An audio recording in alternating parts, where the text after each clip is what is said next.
పశ్చిమ గోదావరి జిల్లా నరసాపురం తీర ప్రాంతాల్లోని చినమైనవనలంక, పెదమైనవనలంకతో పాటు ఈ చుట్టుప్రక్కల గ్రామాల్లో సముద్ర తీర ప్రాంతాల్లో ఉంటాయి. అయితే ప్రకృతి విపత్తులతో పాటు సముద్రపు అలలు, తుఫాన్ల బీభత్సంతో దాదాపు ఈ సముద్రపు కెరటాలన్నీ కూడా గ్రామాల వైపుకు వచ్చేయడం,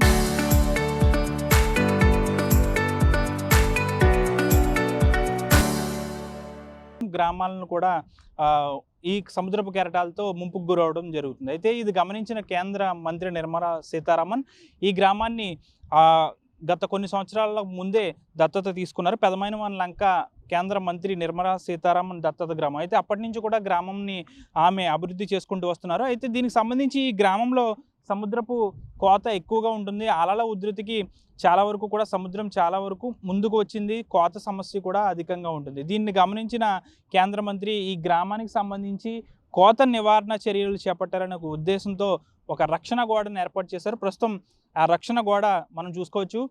దాదాపు 2 కిలోమీటర్ల మేర ఈ రక్షణ గోడను అయితే ఏర్పాటు చేశారు. ఇంకా ఇప్పటికి 90% పనులు పూర్తయ్యాయి. ఇంకా పనులు కూడా ఉన్నాయి.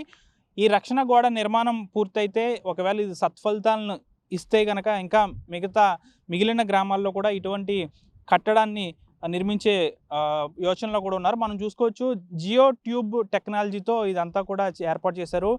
డెలైట్ సంస్థ సహకారంతో ఈ నిర్మాణాన్ని అయితే చేపట్టారు. మనం చూస్తున్న దాంట్లో ఇంకా భూమికి దాదాపు ఇంకా 10 అడుగుల కింద నుంచి కూడా ఈ నిర్మాణం చేపట్టారు. ప్రస్తుతం ఇది సముద్ర మట్టానికి పైన ఉన్న ఈ రాయి కట్టడం అంతా కూడా చాలా అత్యాధునిక టెక్నాలజీతో చాలా మద్రాస్ ఐఐటి నిపుణుల సాంకేతిక పరిజ్ఞానంతో కూడా ఇదంతా నిర్మాణం చేపట్టారు.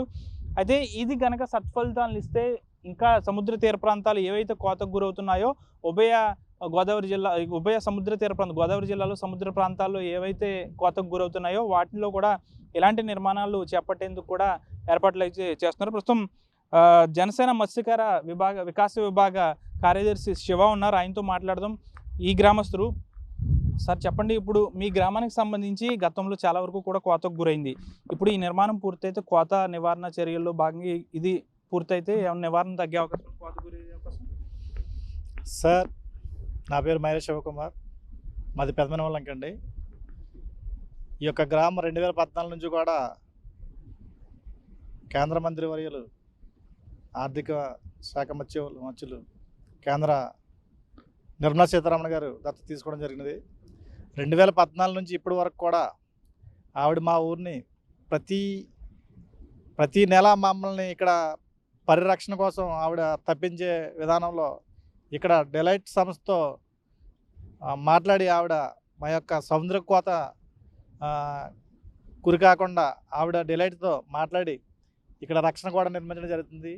ఈ యొక్క రక్షణ గోడ ప్రజెంట్ పైలట్ ప్రాజెక్ట్గా కిలోమీటర్ మేర నిర్మిస్తున్నారు. ఈ కిలోమీటర్ అయిన అనంతరం కూడా మా విలేజ్ 4 కిలోమీటర్లు 5 కిలోమీటర్ల వరకు ఉంటుంది. 5 కిలోమీటర్లు కూడా చేస్తామని చెప్పారు. ఈ కిలోమీటర్ దాదాపు ఒక నెల 2 నెలల్లో పూర్తిగా వస్తుంది. పోయిన నెలలో నవంబర్ 28 మేడం గారు వచ్చారు, విజిట్ చేశారు. ఆవిడ కూడా చాలా హ్యాపీగా ఫీల్ అయ్యారు.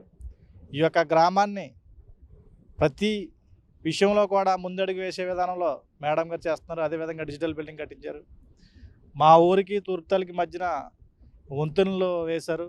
ఆ వంతెనలు వేయడంలో మా యొక్క భయం మొత్తం పోగొట్టారు. ప్రజలందరూ కూడా ఈ యొక్క మేడం గారు చేసే పనితీరులో ప్రతి ఇంటికి కూడా కుళాయి మరియు ఇల్లులు సోలార్, మన ఇంటి సన్ రూఫ్లకి సోలార్ ఇవ్వడం జరిగింది. ఇంకా మా ఆవిడ మరికొన్ని అభివృద్ధి కార్యక్రమాలు చేస్తామని మొన్న నవంబర్ 28 వచ్చి ఆవిడ హామీ ఇవ్వడం జరిగింది. ఈ కిలోమీటర్ అయిన అనంతరం కూడా మళ్ళీ మిగిలిన ఏదైతే మన పెదమైనవనలంక గోడ ఉందో అది కూడా పూర్తి చేస్తామని హామీ ఇచ్చారు. అదేవిధంగా స్కిల్ డెవలప్మెంట్ ఏఐ కొత్తగా వచ్చిందిగా, ఏఐ కూడా ఇక్కడ డిజిటల్ బిల్డింగ్లో ల్యాబ్ పెట్టడం జరిగింది. ఈ ల్యాబ్ కూడా ఇంచుమించుగా 50-60 లక్షల రూపాయలు పెట్టి ల్యాబ్ పెట్టడం జరిగింది. బీటెక్ అయినా సరే ఇక్కడికి వచ్చి శిక్షణ తీసుకునే తరగతులు ఇక్కడ ఏర్పాటు చేయడం జరిగింది. మేడం గారు ఈ యొక్క తీర ప్రాంతం అనేది ఆవిడ దృష్టిలో కాకుండా పెదమైనవనలంక అనేది ఒక మన జిల్లాకి కేంద్రంగా కావాలనే విధానంలో ఈ డిజిటల్ బిల్డింగ్ పెట్టి ఇక్కడ శిక్షణ తరగతులు ఇస్తున్నారు, ఉద్యోగ అవకాశాలు కల్పిస్తున్నారు. అంటే ఒకవేళ ఇది కట్టడం పూర్తయిన తర్వాత సముద్రపు కోతను నివారుతుందని మీరు అనుకుంటున్నారు? తప్పకుండానండి, తప్పకుండా.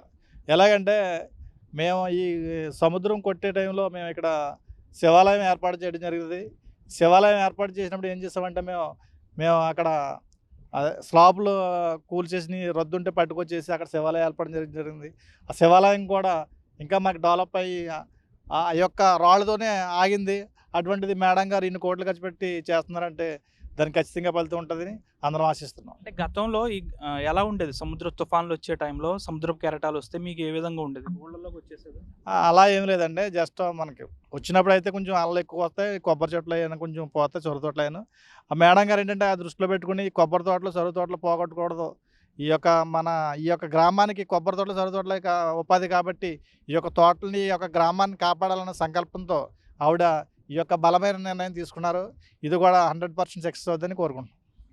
ఇదనప్పుడు కూడా ఇది దాదాపు ఈ రాతి కట్టడం ఏదైతే జియో ట్యూబ్ టెక్నాలజీతో కడుతున్న ఈ రాతి కట్టడం కనుక మొత్తానికి పూర్తయితే దాదాపు ఈ గ్రామానికి సంబంధించి రైతుల కొబ్బరి తోటలతో పాటు సరుగుడు తోటలు కూడా రక్షణగా ఉంటుందని అయితే భావిస్తున్నారు. గతంలో సముద్రపు కెరటాలకు తుఫాన్లు వచ్చే సమయంలో దాదాపు కెరటాలు ఈ గ్రామం మీదకి రావడంతో దాదాపు ఇటువైపున ఉన్న కొబ్బరి చెట్లన్నీ కూడా కూలిపోయిన పరిస్థితి, నాశనం అయిపోయిన పరిస్థితి, ఆర్థికంగా రైతులు చితికిపోయిన పరిస్థితి. అయితే ఒకవేళ ఇది కనుక కట్టిన ఈ రక్షణ గోడ కనుక పూర్తిగా సత్ఫలితాలను ఇస్తే రైతులు కూడా చాలా ఆనందపడతారు. ఎందుకంటే దాదాపు రైతులు ఇక్కడ కొబ్బరి చెట్ల మీద, సరుగుడు చెట్ల మీద ఆధారపడి జీవిస్తున్నారు కాబట్టి పూర్తి స్థాయిలో ఇది కనుక సత్ఫలితాలను ఇస్తే మిగిలిన భాగం కూడా ఈ విధంగానే కట్టేందుకు కూడా కృషి చేస్తున్నారు. అంతేకాకుండా నిజంగా ఇది కనుక పూర్తి స్థాయిలో సత్ఫలితాలను ఇస్తే ఉభయ గోదావరి జిల్లాలో సముద్ర తీర ప్రాంతాల్లో ఎక్కడెక్కడ సముద్రపు కోతకు గురవుతుందో అక్కడ ఈ టెక్నాలజీని ఉపయోగించి ఈ విధంగా కట్టేందుకు కూడా కృషి చేస్తామని అయితే అధికారులు చెప్తున్నారు.